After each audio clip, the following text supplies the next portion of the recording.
එතන දිවිරීම ප්‍රායෝගික නැහැ. එහෙම බෑ. ඒක අනීතිකයි. නීති අනුකූල නැහැ.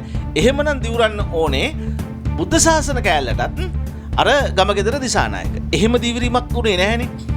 මම කිසිසේත්ම ප්‍රශ්නයක් නැහැ මුස්ලිම් සහෝදරයෝ දෙන්න මුස්ලිම් බාර අමාත්‍යාංශ ඒගොල්ලෝගේ මුස්ලිම් කටයුතු ඔය කියන ශරියා පාසල් සහ ඔය කියන මද්රස් පාසල් මේවා වැඩි දියුණු කරගන්න ඒක ඉතින් එයාලගේ අයිතියක් ඒක දෙන්න ප්‍රශ්නයක් නැහැ.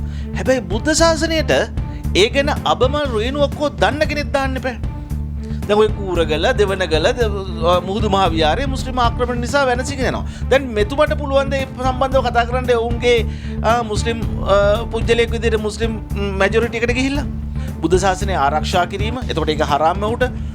ඊළඟට පූජා ස්ථාන රැක ගැනීම ඒක ලොකුවටම හරාම්. මොකද හේතුව කුරානයේ අනුව පිළිම වන්දනාව හරාම්.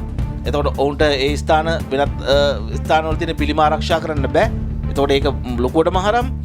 බෞද්ධ අධ්‍යාපනය හරහම් එහෙම දෙන්න බෑ. වෙනත් ආගම එයාට උගන්වන්න බෑ. උගන්වන්න යටිතල පහසුකම් දෙන්න බෑ. නියෝජ්‍ය අමාත්‍යවරයා විදිහට. ඒක හරම්.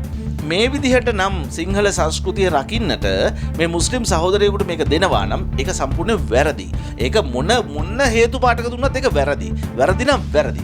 දුකෙන් කියන්නේ මෙහෙම ගියොත් මේවැ අර බැක්ෆයර්ස් ටික ගන්නේ විපක්ෂය.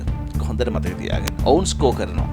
ඔවුන් ස්කෝ කරන්න වැටෙන්නේ ඔබගේ ඡන්ද අනුපාතය.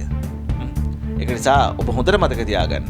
ඔබට 103යි ඡන්දය තිබුණේ. හැබැයි අර 69ක් ගෝඨාභයට ඡන්දය දුන්න 69ක් තමයි ඔබට ඉතිරි ඡන්ද ටික හැදුවේ.